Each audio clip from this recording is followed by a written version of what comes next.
So now it is that your girl's recording. Let's go ahead. Let's jump into this next reaction, shall we?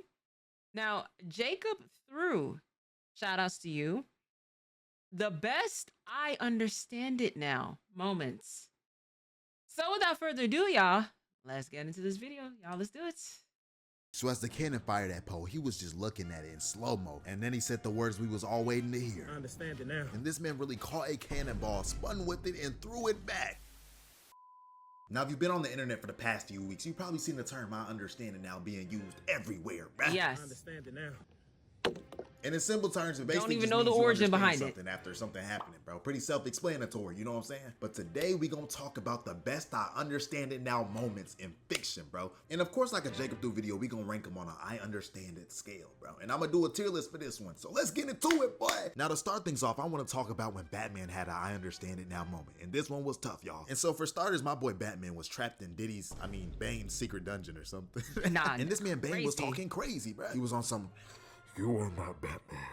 You are a whack man." And so Batman didn't take a liking to that and started beating on this man's face. But Bane was low-key just eating every attack he had for him, bro. Like a 4 for 4 from Wendy's. And so the issue really lied when Bane started fighting back and he kicked bro off the ledge. Because, man, after that, it was a straight-up beatdown, dog. Like, Batman was getting abused in front of the females, man. Like, he didn't get no type of Jordan the Poole effect. And Bane was still talking crap, talking about, "You're not on my level. This is my domain."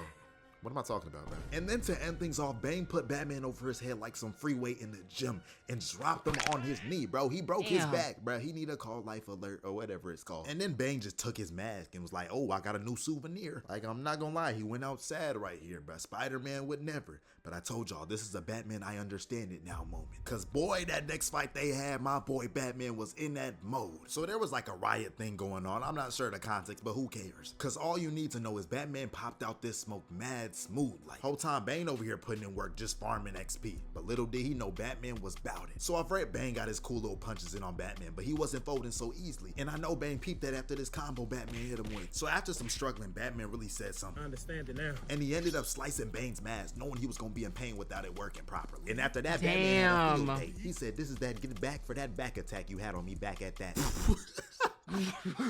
Say that. Can you run that by me one more time? Slicing Bane's mask, knowing he was gonna be in pain without it working properly. And after that, Batman had a field day. He said, "This is that get back for that back attack you had on me back at that." Yo. What did I just say? But yeah, Batman ended up winning the fight. Bane was immobilized, and you know, he really understood it. Where we gonna put him on this tier list? This wasn't too crazy, but hey, this was a good I understand it now moment if you ask me. Let's put this at B. That's solid. So for this next moment, we gotta talk about Gojo's iconic I understand it now. And if you hadn't watched JJK, don't even worry. I'm gonna give you some context. And so to sum things up, Gojo got pulled up on by this crackhead superhuman monkey. And he had Gojo stressing the Now whole calling fight, him a bruh. monkey is great. Yeah, wow, calling him a monkey is crazy. But hey, when somebody moving like this, who wouldn't be stressing, dog? So eventually Gojo ended up clearing out the whole fighting area, and he was like, "Hey, maybe Toji ran away or something." But no, that man popped up behind Gojo like the booty warrior going for the kill. And he ended up hitting Gojo with something crazy, a Gordon Ramsay special, slicing this man in the neck down the chest, bruh. He didn't get a break. And to finish things off, he just stabbed bro in the head, y'all. And after all we saw was Toji smiling over Gojo's dead body. And yeah, Gojo was dead, because nobody's surviving this, right? Wrong. A few moments later. Wrong. I understand it now. So Gojo really pulled the biggest comeback I understand it now moment and revived himself, dog. And I'm not gonna lie, when I first seen this, I was asking how, but he did some curse reverse technique. And so Toji wasn't ducking the fade again and tried to pack him up for another time. But now Gojo was moving different because he understands it now. And so bro basically ended up flicking a key blast into this man Toji, sending him flying into a wall. And Toji looked up hornswoggle because this man was just floating in the air losing his mind. Did I just say hornswoggle? So Toji tried to turn Gojo into Swiss cheese once again, but he understood that he didn't understand what was going on. Because while Toji was trying to take Gojo's head off, Gojo was just majestically moving, having an inner monologue on some, "I understand it now. It's not simply just a phrase, but it's a lifestyle, a way of being. And this little nigga Toji don't understand it like I do. So I must eviscerate his behind." And then he just sent a goddamn key blast, super key blast goddamn through this man's chest, bro. He left him like that Apple logo. And that was the end of Toji. He should have understood it himself, that he was no match. And I'm not gonna lie, this gotta be an S tier I understand it moment. Bro really got stabbed in the head, stabbed in the I was just about to say, if that doesn't get S tier, that's peak anime. You know, without y'all manga readers spoiling it. This is very much peak. I loved it in the show. Down the neck and still reviving himself, bro. Come on. Now for this next moment, we got my boy Po from Kung Fu Panda, and the way he understood it in the second movie should be studied. So Po and the Furious It's Five one put of the up on peak this bird ones. Shen, who was about to terrorize the whole nation with this super cannon thing. So they put up on where they were making these things, and a whole brawl started. The Furious Five was going crazy. Po was locked in. It was on timing. Although once Po caught Shen one-on-one, Shen started talking about Po's past, and bro basically let down his guard completely. And in that split second, this man Shen jumped back just to reveal a giant cannon aimed at this man, bro. And of course, Po couldn't do anything against the cannon besides put this pot in front of him. But yeah, this man still got sent to the Shadow Realm, dog. And so when Po woke up, he was taken in by this sheep lady, and she ended up telling Po about his past and the past of his people. And it turned out Shen was the reason they all got separated, and Po learning about his past gave him more motivation to understand it. Sorta. Cause when Po pulled back up on Shen with the Furious Five, he low-key ended up getting blasted with the cannon once again, bruh. But this wasn't the end of him. So my boy Po was left alone on this broken piece of the boat, and he was standing face to face with Shen's army, and once again another cannon, bruh. And as the cannon was pointed at Po, he got into the smooth stance, closed his eyes, looking like he was about to hit a Kamehameha. So as the cannon fired at Po, he was just looking at it in slow-mo. Hit the what? His eyes, looking like he was about to hit a Kamehameha. So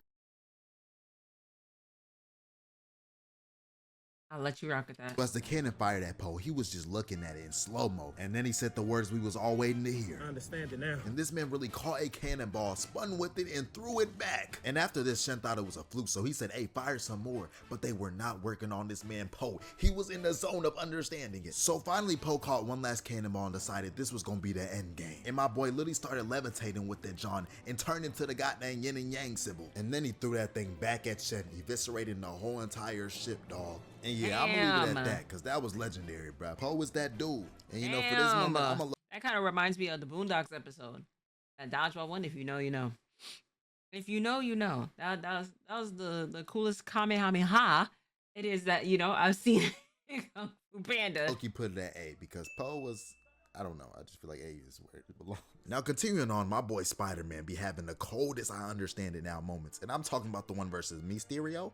Maestro? What's his name? So the whole movie, Spider-Man was having trouble with his spider senses, while Mysterio was just messing with this man's whole livelihood. Like, he had bro in a straight genjutsu. I wasn't even sure what was going on or what was real. But fast forward, Spider-Man ended up escaping and preparing for his get back. And so Spider-Man pulled up mad smooth flying on his jet. And when he dropped in, he instantly started getting active, taking out mad drones in the process. And when Mysterio peeped that it was Spider-Man pulling up, he instantly started stressing. He was on the phone like, Spider-Man's here and we're gonna have to end him before he ends me, dude. Bro was really trying to be something. So Mysterio ordered the drones to kill Spider-Man, but you know my boy Tom Holland be moving crazy, and he was weaving like nobody's business. Like, come on, bro, you can't tell me he not raw after seeing this. So one way or another, Spider-Man did some high IQ plays and blasted himself into the bridge Mysterio was in, and then he just punched the mess out of him. But Mysterio ain't let that slide and blasted my man, sending him flying across the ground. And just right after Spider-Man got up, he had to put him in a genjutsu. But this time Spider-Man knew he had to do something else, so he just closed his eyes and said something. I understand it now. And then my boy started eviscerating these robots. Mind you, he had no real sight of them. He was in the genjutsu still. And seeing this, Mysterio tried to send all the drones at him, but it was no use, man. My boy Spider-Man was in that mode, and he understood he had to handle business. Batman could never. I would say this moment was up there pulling A. He was literally fighting through illusions, gang. Who's doing that? Not Batman. All right, my fault. Let's continue. And as I'm recording, I feel like a character who really displayed all this was Miles Morales. I feel like in both movies, he had some of these moments. Because I remember the first movie, all the other Spider-Man didn't want Miles Morales getting hurt. So they wet bro up and went on the drill without him. But then Miles Morales entered that I understand it now mode and just popped out of it using his electric powers. Consequently giving us some of the coldest montage scenes of all fiction. Bro was moving too swaggy, dog. So super fast forward, it was just Miles versus Kingpin. And Kingpin really built different. He's bald and strong. What you gonna do against that? Hey, but Miles was holding his ground. They was really going blow for blow in this John. But finally, Kingpin started using his ball strength, and he started beating down on Miles, bruh, talking crazy like, the real Spider-Man couldn't even beat me. But I told y'all Miles was a dog, and he got a willing to fight, and he asked Kingpin a good question. Have you ever heard of I Under? And Kingpin was like, what? And then Miles put his hand on his shoulder and said something. I understand it now. And then he just sent bro flying into the off switch of the machine that was about to destroy the city. And this is what I'm talking about, Miles, bro. He really gets things done. Even in that second movie, he had his famous, I'm gonna do my own thing. But I talked about that in another video, so I'm not gonna get into that. What we gonna rank Miles? I feel like B would be valid for this one. It wasn't too wild. And for this last I understand it moment, I got Rock Lee versus Gar. And so when they first started scrapping, Rock Lee was rushing Gar, but his sand defenses were way too strong. Bro couldn't even touch him. And everybody was confused on how Rock Lee was gonna stand a chance until my guy was like, Lee, go ahead and show him what I taught you. And so Lee hopped up on this giant statue, revealing he was wearing some ankle weights. And everybody was like, what's taking off some little ankle weights gonna do? And then Lee was just like, I understand it now. and when he dropped the weights, the impact looked like Rod Wave doing a cannonball, bro. It was insane. And so right after Rocky started moving at the speed of light dang near, he had Gara shook. My boy didn't know what was going on.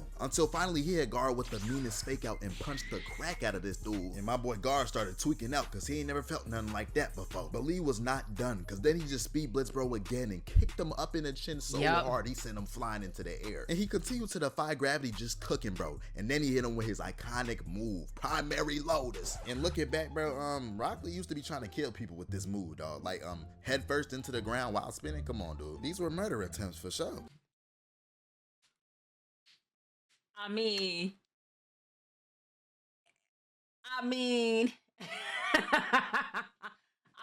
shoot, you gotta let people know it is you not the person to mess with. So I'm not mad. I'm not mad. I'm not mad at it. I do this for the lead.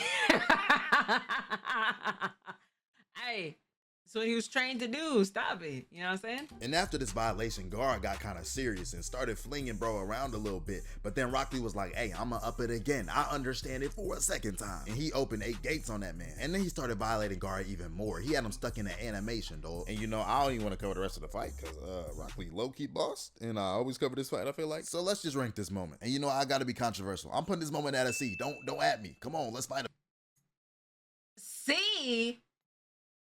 See, you just talked about all of this and you put after fucking Batman. Egregious. You better put Batman shit at C, bro. I would be cool if you put it with a B, even though it is. I feel like it would be a smooth. Man, this is about bullshit.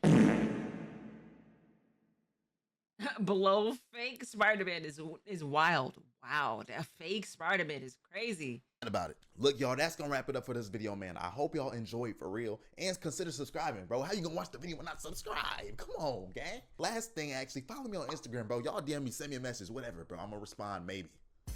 Through Crew 5L. God bless y'all. Nah, maybe is crazy.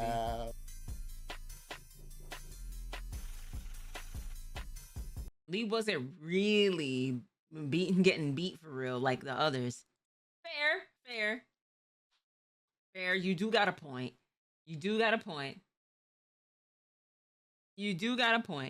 I'm not mad at that. All right. Jacob through. Shout outs to you. Thank you so much for the video. Shout outs to y'all in the chat. And shout outs to you at home. I would love to see who it is I understand it now, moments within fiction. Who's your characters? Put them down in the comments. I'll catch y'all in the next video.